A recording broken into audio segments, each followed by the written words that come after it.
বউ আরে কি তুমি মিষ্টি করে কথা কও না।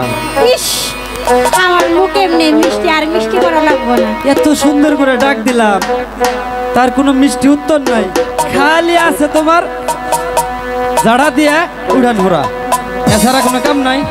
আর কি কাম থাকবে? নাও। এই কই যাবো? হ্যাঁ। আরে না বুঝলে? আরে মাসে দেখতাছি। বুঝো না, ওটা তো আমার লাগবো। ও বউ কথা কও, আমি কবে হইব বাপ আমার কানে কইয়া যাও। ও বসুয়ানে ও ইয়ার তুমি না কেন করছো পাগলামি? ওলাই যখন বাজান কইয়া ডাক দিব